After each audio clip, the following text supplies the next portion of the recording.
This is a download from BFM 89.9, the business station. BFM 89.9, it's 7:17 in the morning, Tuesday, the 2nd of March. And you're listening to, of course, The Morning Run with Wong, Shou, Ning and Philip C. Now, in about half an hour, we'll be speaking to Lawrence Todd of the think tank Ideas about the role EPF plays in the future as social protection systems become even more important. But in the meantime, let's talk about Malaysian politics, because over the weekend, PKR MPs Julau's Larry Seng and Tebrau Stephen Choong announced that they have decided to leave the party. Yep, in support of the Perikatan Nasional Government of the Prime Minister Tan Sri Muhyiddin Yassin as independence. Seng said his decision to quit PKR was made after he consulted his voters and described the move to leave as a collective decision. Yes, so for more on the political situation in Sarawak and also Peninsula, we have Dr. James Chin, Professor of Asian Studies at the University of Tasmania.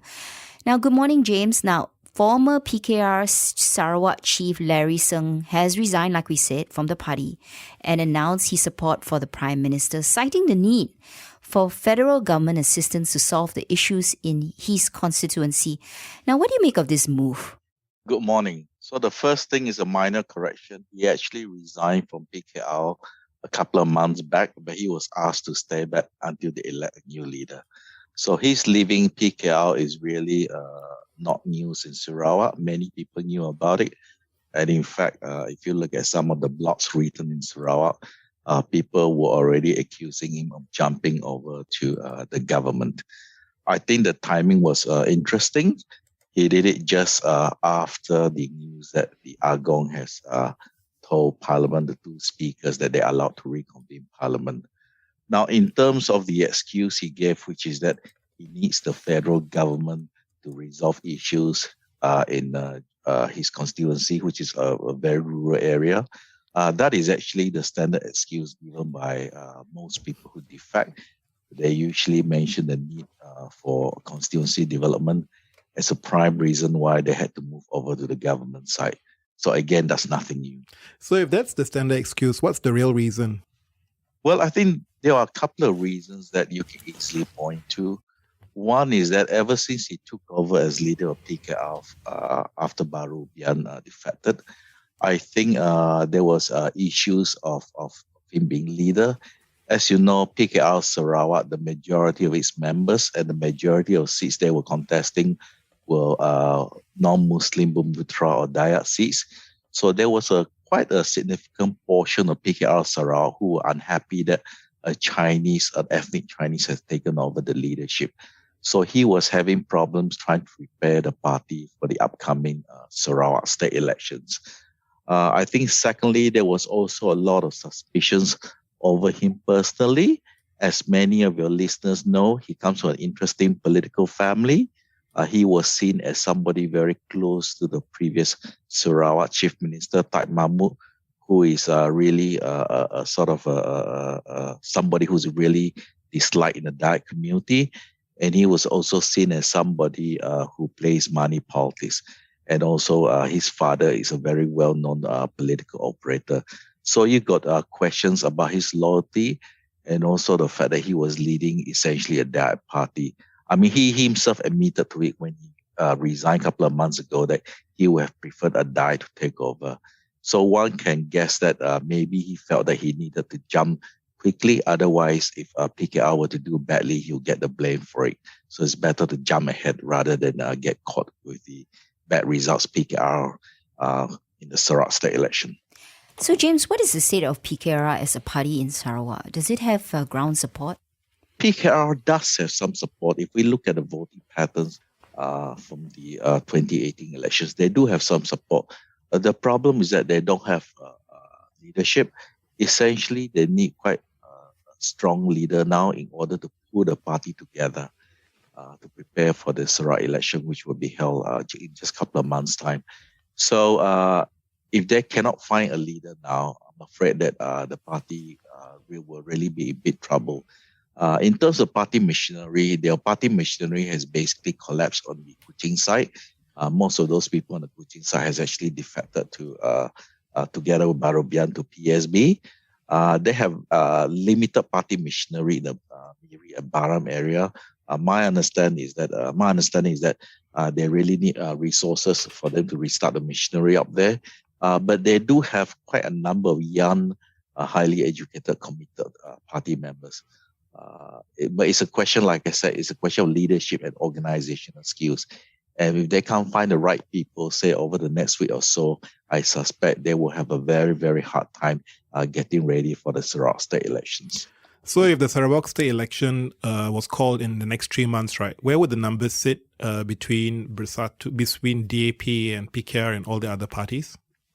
I think if the elections will be held soon, say over the next quarter, I think it's quite obvious that GPS will win handsomely. I think the Chinese vote in urban areas will still stick with DAP. DAP's election machinery is still intact, but I think PKR will do very badly. In fact, there's also a chance that PKR will end up with 0 seats. So, like I said, PKR is the weak link. Because in Sarawak, when you talk about the opposition, it's basically for the PH side, is basically DAP and PKR. But there was an interesting new party on the scene in Sarawak called PSB. They seem to be making all the right moves in the dire areas. So talk in town in Sarawak is that they'll probably pick up a fair number of seats. And if PKR does very badly, chances are PKR voters will probably move over to PSB. And James, it seems like Parliament is due to resume soon. Now, are you expecting in the meantime then more defections and changing of alliances? Yes, defections is a fact of life in Malaysian politics. But I think there's an urgency to resolve this issue. I think it's quite clear that Bersatu is on the headhunting game. They want to grab as many people as possible, not only to strengthen Muhyiddin's position in Parliament ahead of ahead of a no-confidence vote if it goes ahead. But I think more importantly, his real battle is really not Parliament. His real battle is really to make sure that UMNO does not leave government. Because if UMNO were to pull out, it is very clear that his government will not survive even with defections. So the key to his survival is really working out a deal with UMNO rather than bringing a lot of defections. Well, talking about amphibious movements more, in Peninsula, we've also seen several MPs jumping from PKR to Amanah, right? Both in similar coalitions. What does this mean for the coalition relationship moving forward? I think PKR taking people for Amanah is a really, really bad move. Amanah is already a very weak party. As you know, Amanah is made up mostly of people from PAS. And Amanah is supposed to be the so-called Islamic wing of Pakatan Harapan. And I think it's a mistake for them to weaken it even further because this means that you actually indirectly helping PAS. So I think it's also a bad move in the sense that you're sort of destroying the trust within your coalition partners. It's already very difficult to hold a coalition together, especially in the opposition side. And I think if you do things like, allowing members to jump within the same coalition, I think that's a really, really bad move. And it always leaves a very bad, bitter taste. And this sort of bad feeling among coalition partners will last for many, many years. So, James, what does it tell you about the relationship of the the Pakatan Harapan coalition partners then, and maybe even the leadership? Well, if you look at it in a very logical way, Pakatan Harapan, when it became successful, was basically a mirror of the Barisan Nasional. The only difference was that they had Mahathir there, the former leader UMNO and Malaysia's longest serving prime minister, who was able to penetrate the rural Malay votes. But in terms of the setup, it's very similar. You had basically a Chinese party, even though officially it's multiracial DAP. Then you had sort of a Malay party, Bersatu, hardcore Malay party with the same ideology as UMNO. Then you got sort of a multiracial party, which is PKR. In an ideal situation, of course, the two strongest party, PKR and DAP, should come together because essentially in terms of their ideology, there's not much of a difference. The problem is the Malaysian voters.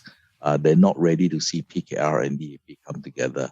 I suspect if DAP and PKR will come together, and they can hold it together, say, for the next 2 general elections, they will become a very potent political force.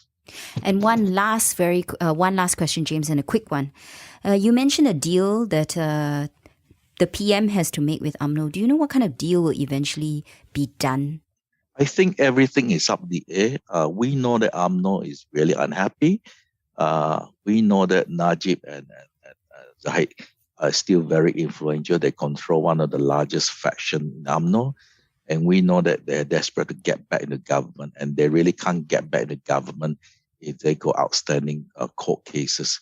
So we know that their primary interest is to settle all these legal issues. We also know that UMNO sees the survival of UMNO in the long term means that they have to get rid of Bersatu, because it's quite obvious that Bersatu and UMNO have the same ideology.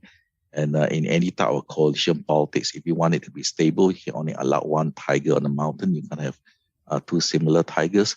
So we know that UMNOs, if they want to stay for the long term, they need to get back power in the coalition. So I think the deal is not going to be an easy deal. But if they don't come to a deal, if it is free for all between UMNO and Bersatu, I suspect if the election is called fairly soon, Bersatu will be the one paying the price. I think UMNO and PAS, the machinery is still basically intact in the rural areas, and I think they'll perform much better than Bersatu. All right. Thank you for your time. That was Dr. James Chin, Professor of Asian Studies at the University of Tasmania, reminding us very wisely that there can only be one tiger on the mountain. So watch this space as to who this tiger will be. But up next, we'll be diving into Hang Seng's index biggest overhaul in 51 years and what it means for markets. That's going to be happening after the 7:30 a.m. news bulletin. Stay tuned for that. BFM 89.9. Thank you for listening to this podcast.